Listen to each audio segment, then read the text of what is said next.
Bismillahirrahmanirrahim. Assalamualaikum warahmatullahi wabarakatuh. Alhamdulillah hamdan wa syukran lillah. Salatan wa salaman ala rasulillah. Asyhadu an la ilaha illallah wahdahu la syarikalah. Wa asyhadu anna Muhammadan abduhu wa rasuluh sallallahu alaihi wasallam lan nabiyya ba'da amma ba'd. Hadirin saudaraku yang dirahmati Allah, pada kesempatan ini kembali kita bersyukur kehadiran Allah Subhanahu wa taala dan bersolawat kepada Nabi besar kita Muhammad sallallahu alaihi wasallam. Kesempatan ini saya akan menyampaikan sebuah tausiah singkat buat saudaraku dan juga buat saya yang menyampaikannya. Untuk apa kita dijadikan oleh Allah?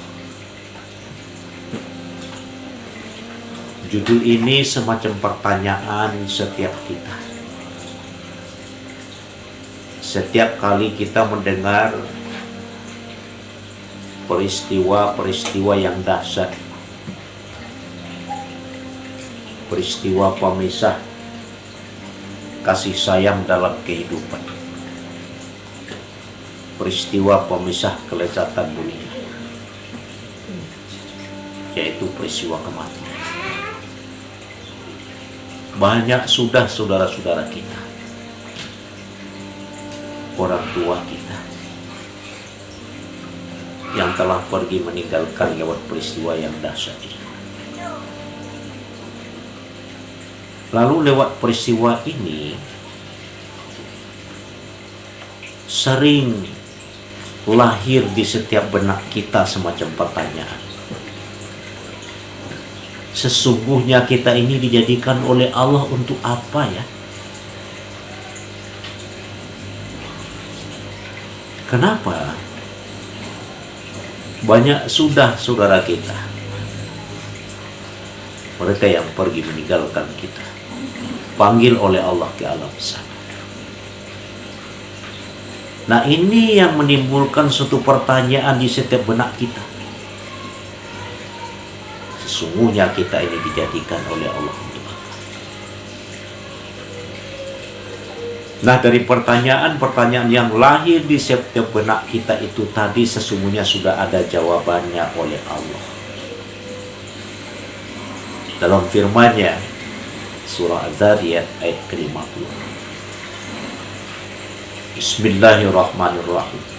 Wa ma khalaqtul jinna wal insa illa liya'budun. Dan tidak kami jadikan, kata Allah, jin dan manusia kecuali untuk mengabdi kepada-Ku, ibadah kepada-Ku.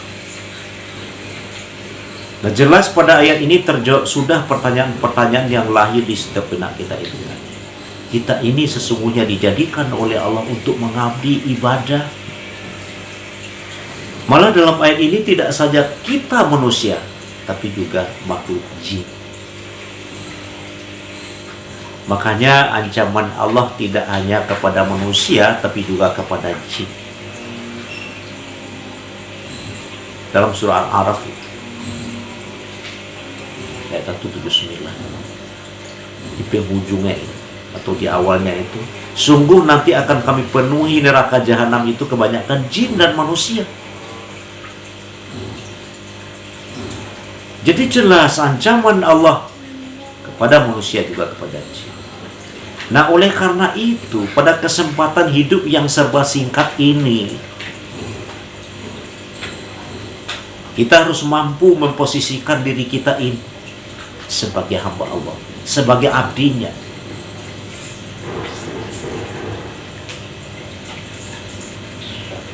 Kita coba mengingat sudah berapa puluh tahun kita, sudah berapa lama kita diberikan oleh Allah kesempatan hidup di bumi ini. di permukaan bumi ini, di alam fana ini. Terus sejauh mana baru kita mampu memposisikan diri kita ini sebagai abdinya, sebagai hambanya, yaitu amal-amal ibadah yang telah diwajibkan oleh Allah kepada setiap kita insan yang beriman. Oleh karena itu, saudaraku hadirin yang dirahmati Allah, patut ini kita jadikan suatu buah renungan dalam hidup. Kenapa? Karena hidup ini singkat, tidak lama. Sebentar kita juga akan dipanggil dan berangkat ke alam sana. Lalu yang jadi pertanyaan buat kita, sejauh mana baru kita mampu memposisikan diri kita melaksanakan amal-amal ibadah, bekal buat kita yang nantinya akan kita bawa pulang ke kampung kita yang abadi. Hadirin saudaraku yang dirahmati Allah, oleh karena itu pada kesempatan yang singkat ini, jadikanlah dosa ini sebagai bahan renung. Jelas hidup kita adalah untuk mengabdi ibadah kepada Allah. Setiap apa yang kita jalani sesuai profesi kita masing-masing, maka jadikan itu sebagai amal-amal ibadah, bekal yang nantinya akan kita bawa pulang. Nah, kalau kita bicara masalah ibadah, tidak hanya sebatas sholat, puasa, zakat, naik haji, umrah saja.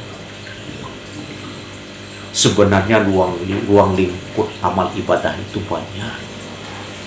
Tinggal lagi kita bagaimana kita mampu memposisikan diri kita. Camkanlah, semoga tausiah singkat ini bermanfaat. Insya Allah kita jumpa lagi pada episode yang lain.